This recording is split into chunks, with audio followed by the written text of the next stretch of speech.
Okey, Assalamualaikum. Seterusnya, kita akan melihat kepada tanggungjawab dan kuasa submodul 2 dalam kemahiran kepimpinan.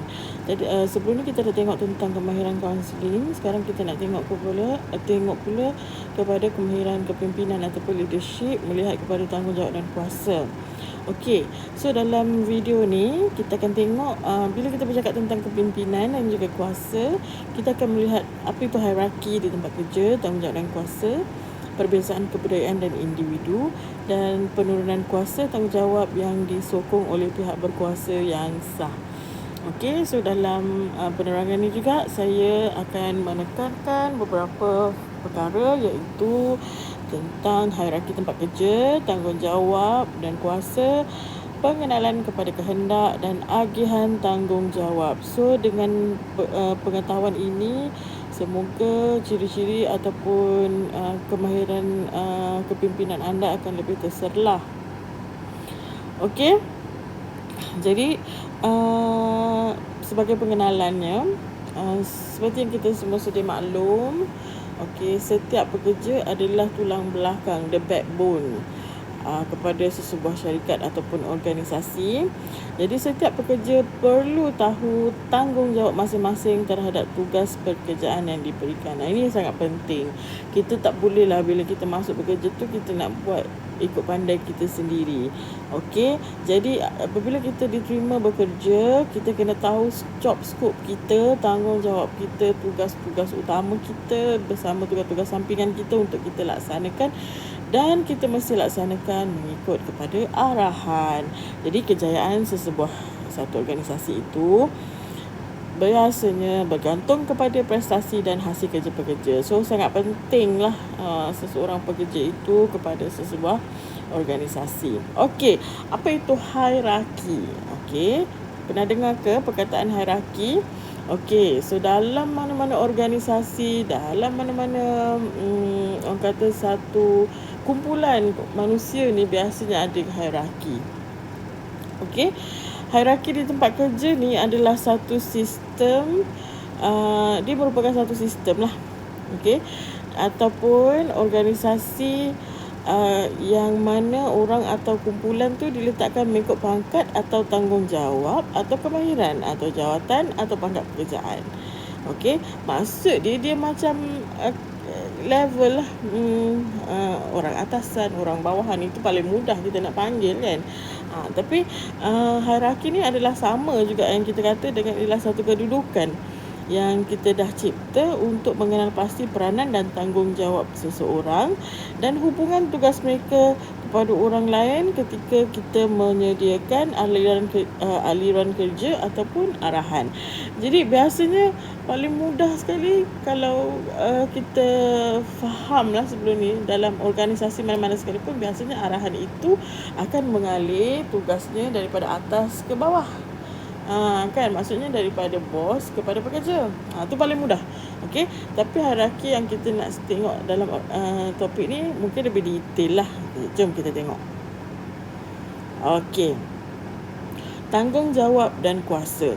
Jadi setiap pekerja yang mana bekerja dalam sesebuah organisasi, biasanya sebelum awak pergi interview tu pun, dalam iklan jawatan kosong tu pun dah pun dinyatakan apa itu job scope ataupun tugas dan tanggungjawab jika awak nak memohon pekerjaan tu.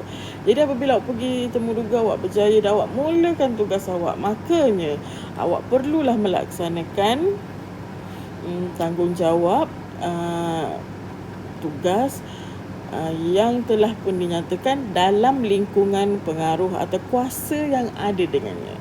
Maksud dia, kalau kita itu bermula di bawah, di peringkat let's say technician lah misalnya, so dia ada sampai mana kuasa lingkungan kuasa dia. Kalau kita level engineer, level manager, level CEO misalnya, masing-masing ada dia punya lingkungan pengaruh dan juga kuasa dia. Okey, tak bolehlah kita, kalau kita bermula dari bawah, kita masuk kerja sebagai technician, kita pula yang nak buatkan keputusan. Maksudnya kita like apa ni orang kata over step up, apa ni orang kata ya, kita pijak kepala bos kita ke macam mana. Okay, so kita kena faham. Walaupun kita ni jenis yang orang kata masa di sekolah ke apa dah pernah pegang jabatan tinggi, ataupun kat kampung kita ni orang yang debel ke misalnya, tak boleh.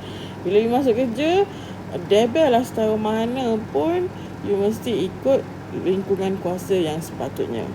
Okay, so itu tanggungjawab kita yang pertama. Keduanya, kepimpinan bekerja memberi tumpuan proses mengarahkan tingkah laku orang bawahan ke arah pencapaian beberapa objektif yang sama. Okey, jadi mereka yang di peringkat kepimpinan, maksudnya di atas lah, bos ke, manager ke, supervisor ke, biasanya dia akan memberi bekerja untuk memberikan tumpuan kepada proses memberi arahan apa yang orang bawahan ataupun staf bawahannya perlu lakukan, dia akan fokuskan kepada apa yang yang orang bawahan ni kena buat supaya mencapai objektif yang sama lah. Maksudnya biasanya objektif ke KPI. Kalau dalam organisasi, kalau dalam kita MARA ni contohnya, dia ada KPI dia. KPI ni kita kata Key Performance Index, kita kena capai oleh sesebuah organisasi. Jadi setiap organisasi ada KPI dia. Jadi untuk mencapai KPI dia, contoh pengarah tak boleh capai seorang diri. Dia kena bekerja. Bila dia ada satu organisasi, makanya semua kena bersama-sama melaksanakan dan untuk capai objektif yang ditetapkan dalam KPI itu. Tapi mesti ada peringkat kepimpinan, mesti ada peringkat pelaksana lah. Jadi biasanya mereka yang di peringkat kepimpinan ni, dia akan memberi tumpuan kepada bagaimana kita nak menyampaikan arahan untuk melaksanakan kerja dan seterusnya mencapai objektif yang ditetapkan. Okey, tanggungjawab kepimpinan ditaktifkan sebagai sesuatu keadaan atau satu fakta yang menjadi tanggungjawab terhadap sesuatu dalam kuasa kawalan seseorang atau pengurusan. Okey, maksudnya tanggungjawab kepimpinan ni kita takrifkan sebagai keadaan atau fakta yang jadi tanggungjawab. Okey, terhadap suatu dalam kuasa kawalan seseorang atau pengurusan seseorang. Okey, jadi jika kita ada kita ambil contoh di KKTM ni lah. Okey, kita ada pengarah, timbalan pengarah, kita ada dua kan. Hal ehwal akademik, hal ehwal pelajar. Lepas tu di bawah hal ehwal akademik pula ada pula ketua-ketua jabatan dan ketua-ketua program. Program pula ada terpecah pula kepada 5 program DEI, program DLR, program DBN dan sebagainya. Jadi setiap sub-unit ni, sub-unit kepimpinan ni ada dia punya kumpulan dan keadaan tertentu. Jadi contohnya pengarah, of course dia punya bidang tanggungjawab itu adalah luas. Semua ni di bawah KKTM ni di bawah bidang kuasa ataupun punca kuasa ataupun tanggungjawab beliau.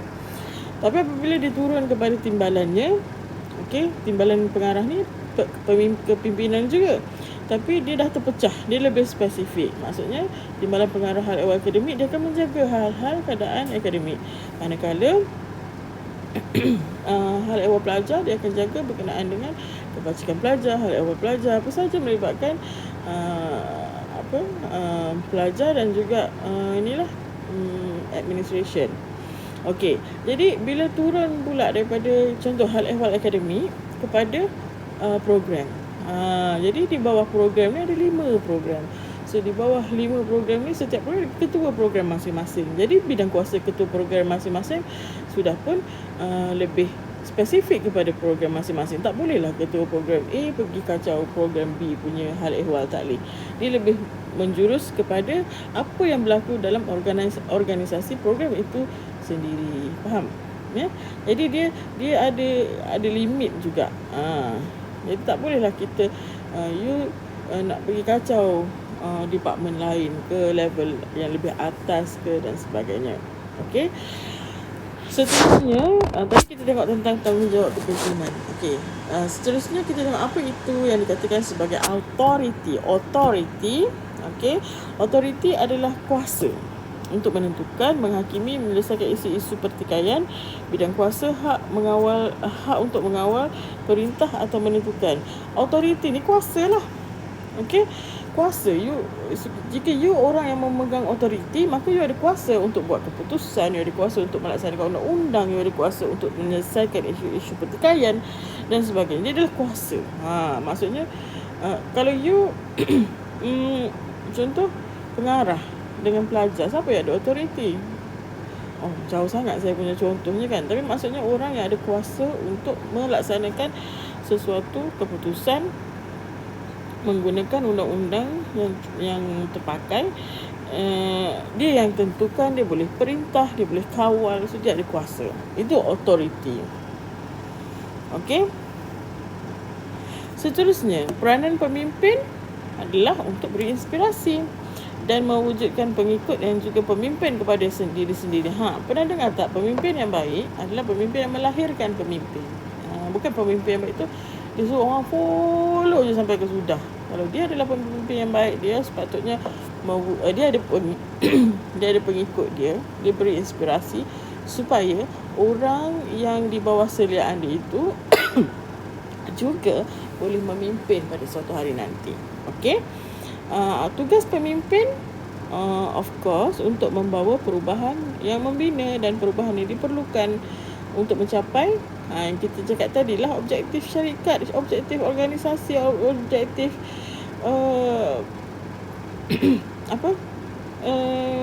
inilah organisasi lah kita kata kan. Tanggungjawab pemimpin korporat adalah untuk membawa perubahan dengan cara responsif kepada keperluan sebenar dalam jangka masa panjang semua pemegang yang berkepentingan. Ni kalau spesifik kepada pemimpin korporat lah. Okey, sumber paling besar kuasa yang ada kepada pemimpin adalah kepercayaan yang berasal dari pengikut setia yang sedang berkhidmat. Okey, jadi sehebat mana pun kita, kalau kita tak mampu untuk ada pengikut atau pekerja yang setia, jadi tidak akan orang kata berjaya lah satu organisasi tu ya. Okey, so setiap organisasi ni, tak kira lah kat mana-mana pun, biasanya ada budaya kerja tersendiri. Okey, dan budaya kerja ni adalah biasanya ditetapkan oleh peringkat tertinggi. Dan biasanya budaya kerja ni dia akan mengambil kira demografik punya background lah. Okey, maksudnya dia akan juga mengambil kira kaum. Siapa dalam organisasi dia ada berapa kaum, ataupun Melayu saja ke, atau campur ke. Okey, seterusnya agama. Jadi kalau kita buat apa-apa arahan ke apa, ambil kira lah isu-isu yang melibatkan agama. Contoh kalau kita ada setengah contoh awak pergi bekerja di Singapura. Okey, kadang-kadang bila you kerja di Singapura, you tak ada tau masa nak pergi sembahyang Jumaat macam kat Malaysia buat ni. Maksudnya hari Jumaat tu break dia panjang. Jadi kena, sebagai seorang ketua, you kena ambil kira lah semua ni sepatutnya. Okey, you juga kena ambil kira budaya. Macam budaya ni perayaannya berbeza-beza. Okey, dan juga negara lah, macam mana undang-undang pada negara tersebut. Jadi sebagai ketua kumpulan, kesedaran, sensitiviti dan kebertanggungjawabaan kepada pekerja bawahan adalah ciri-ciri yang perlu wujud untuk hubungan kerja yang baik. Okey, so ini adalah contoh ketua kumpulan yang baik, a good leader in a group or in a team. Okey, jadi jika seorang ketua itu mempamerkan kualiti seperti ini, maka dia boleh dikategorikan sebagai ketua kumpulan yang baik. Okey, so kerja-kerja dalam pembangunan piagam pasukan, matlamat dan harapan pasukan. Maksudnya bila dia buat sesuatu kerja, okey, dia akan membangunkan piagam pasukan, matlamat dan harapan pasukan. Dia akan ambil kira tu dalam semua aspek decision making dia. Okey, ketua yang baik juga dia suka untuk berunding untuk mendapatkan sumber-sumber pasukan yang diperlukan. Maksudnya sebelum dia membuat keputusan, dia akan ambil kira dulu sumber-sumber yang daripada dia punya pasukan. Seterusnya, ketua kumpulan yang baik juga akan of course mewujudkan matlamat, objektif dan sasaran tarikh akhir untuk pasukan. Kalau dia nak bagi task, dia tak bagi hanging macam tu kan. Dia dah siap. Okey, matlamatnya apa, objektifnya apa, deadline-nya apa. Okey. Mewujudkan dan memperoleh kata sepakat mengenai peraturan asas pasukan. Jadi kalau dia boleh bawa dia punya tim tu bersatu padu, okey, menghormati peraturan asas pasukan, dan he or she is a good leader. Okey, seterusnya menggalakkan keadilan dan dengan peraturan pasukan dan memastikan semua ahli pasukan bertanggungjawab atas tindakan mereka. Jadi bagus. Sebab apa? Ketua kumpulan ni dia memberi kesedaran yang baik kepada pasukan dia dengan menggalakkan keadilan pada peraturan pasukan lah. Okey. Sebab apa? Kalau ketua yang baik ni kadang kadang-kadang kita yang jadi ketua ni kita tak ambil peduli tau tentang peraturan. Bukan tak ambil peduli tentang peraturan. Kadang-kadang peraturan tu memang ada, tapi kita yang tak guide orang bawahan kita ni untuk follow, buat kerja ikut rule ke, ikut prosedur ke. And then bila berlaku apa-apa, contohnya ketua lepas tangan, biar orang yang anak buahnya jawab sendiri. Itu tak boleh lah. Okey.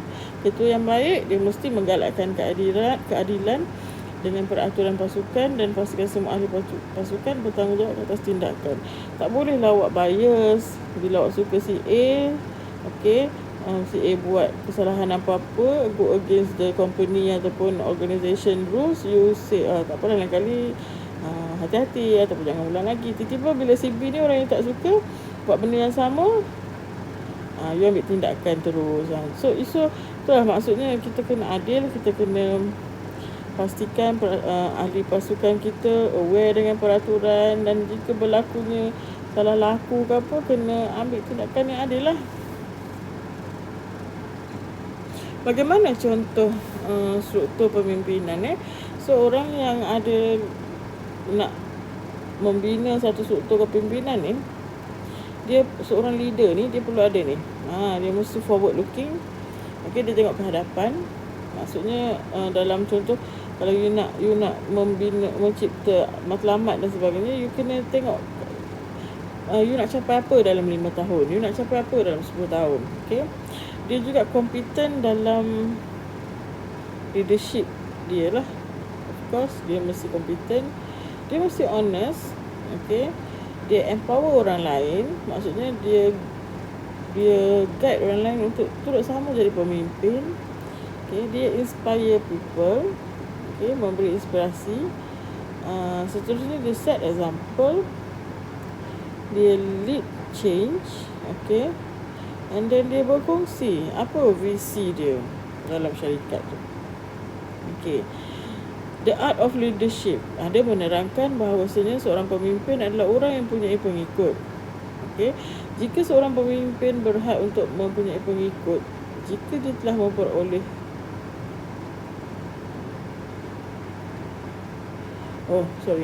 seorang pemimpin berhak untuk mempunyai pengikut jika dia telah memperoleh pengiktirafan. Kuasa saja tidak cukup lama untuk dihormati. Okay. Seseorang pemimpin melihat perkara melalui penglihatan pengikut. Okay. So dia letak, dia orang kata apa, put in his shoes.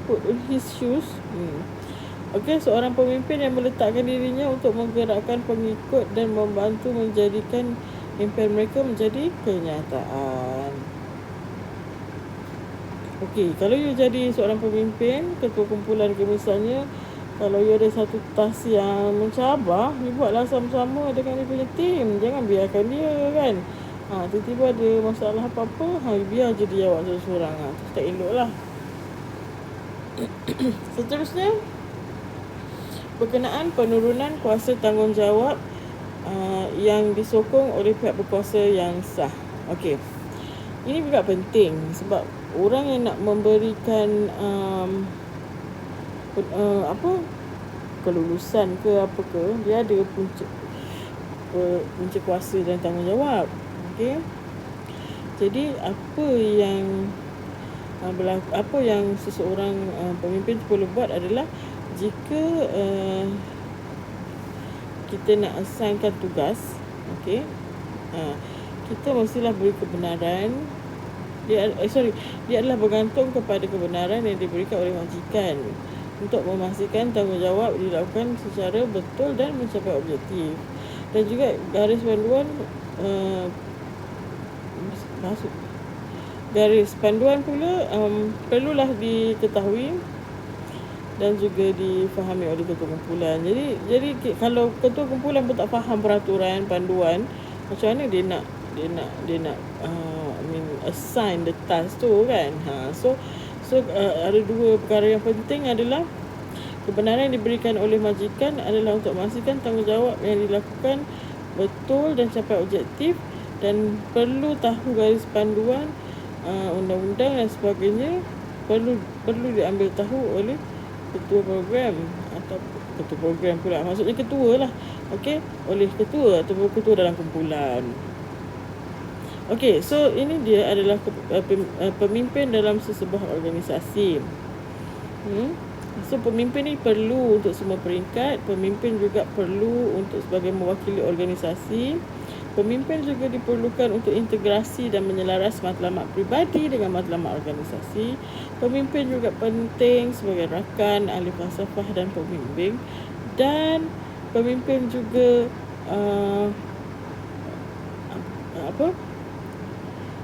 memerlukan sokongan pelanggan.